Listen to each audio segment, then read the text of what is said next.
Bonjour à tous, assalamu alaikum wa rahmatullahi ta'ala wa barakatuh, wa salatu wa salam ala Sayyidina Muhammad wa ala alihi wa sahbihi ajma'in. Bon, suite à la vidéo précédente dans laquelle je vous ai parlé de la modalisation, c'est-à-dire la subjectivité, on continue de citer les procédés de modalisation. Alors, on a parlé l'autre fois de deux procédés, c'était le vocabulaire amélioratif et péjoratif et les adverbes. Tout simplement une petite remarque à la fin de la vidéo, bien de la première vidéo, l'autre fois, je vous ai laissé une liste des adverbes qui vont vous aider. Et on continue maintenant, ou bien aujourd'hui, avec la troisième procédé, c'est le mode conditionnel.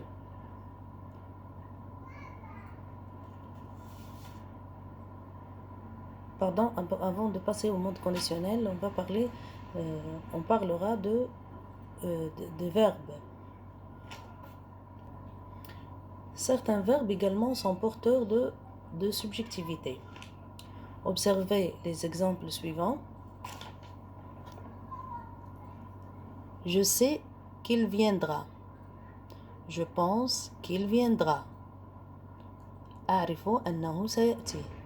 أظن أنه سيأتي. Dans l'exemple je sais qu'il viendra, c'est ici la certitude. Au contraire, dans l'exemple je pense qu'il viendra, c'est ici l'expression d'une opinion personnelle de l'énonciateur. يعني هذا في الجملة الأولى أعرف أنه سيأتي، هنا l'énonciateur يعبر عن اليقين. أما في الجملة الثانية أظن أنه سيأتي، فالكاتب يعبر عن رأيه الشخصي.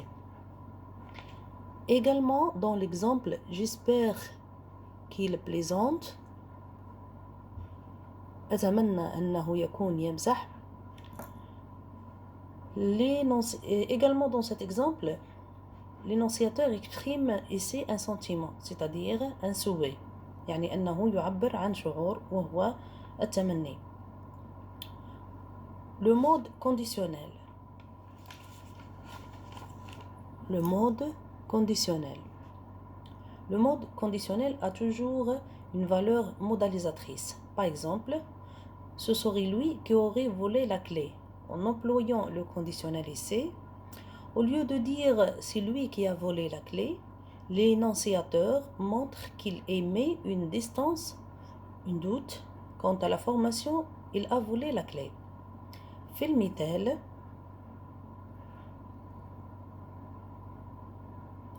ce serait lui qui aurait volé la clé، سيكون هو من سرق المفتاح. باستعمال le conditionnel فالénonciateur يعبر عن الشك، عكس استعمال le passé composé الذي يفيد اليقين. Certaines expressions aussi permettent d'exprimer cette subjectivité. Maintenant, on parlera de les expressions. Alors, هناك بعض التعابير التي تفيد التعبير عن la subjectivité. Observez les exemples. D'après lui, Amine est coupable. Pour ma part, je n'en sais rien. L'expression d'après lui, dans le premier exemple, est une mise à distance de l'opinion d'autrui. L'énonciateur montre par cette expression que ce ne sont pas ses mots, c'est pas son opinion. Cependant, l'expression pour ma part montre l'expression d'une opinion qui est personnelle à l'énonciateur. في المثال الأول بحسبه هو أمين مذنب، l'expression d'après lui تعبر هنا عن أن الكلام ليس كلام l'énonciateur.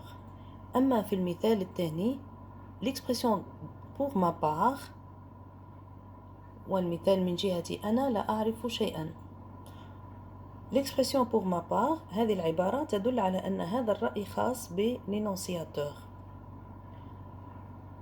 À la fin il y en a, je vous ai présenté ou bien je vous ai donné ou proposé quelques expressions qui peuvent vous aider. Certaines figures de style ont une valeur soit améliorative, soit péjorative. Ici, tu as agi comme un débutant. تصرفت مثل المبتدئ أو تصرفت كالمبتدئ. Évidemment,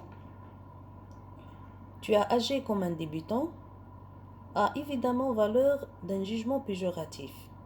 Il s'agit, alors tu as agi comme un débutant, il s'agit d'une comparaison.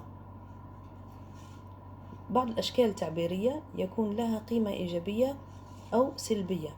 في المثال تصرفت مثل المبتدئ أو كالمبتدئ.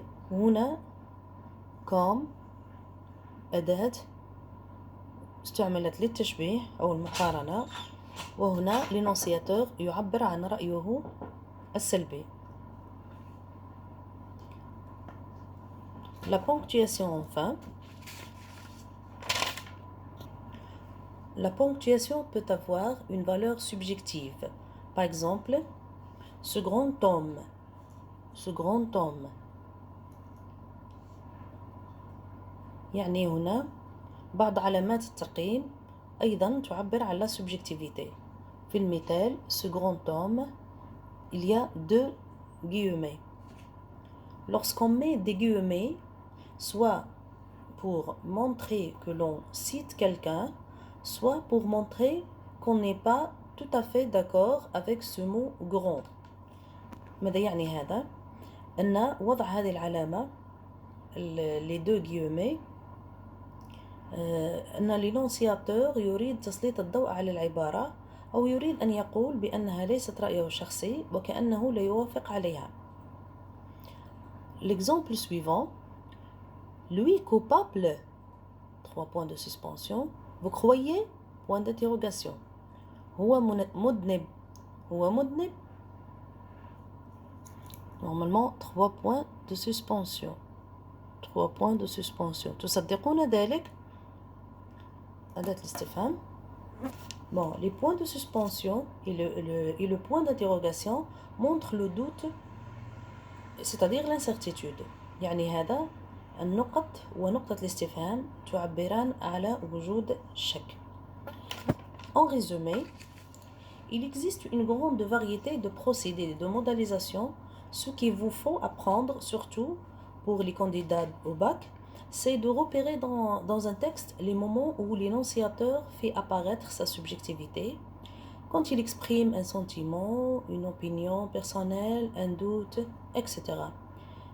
إذن لموديليزاتور كثيرة ومتنوعة، وعلى المترشح للبكالوريا البحث عنها في النص عندما يبدي الكاتب رأيه أو يعبر عن إحساسه أو شكه إلى آخره.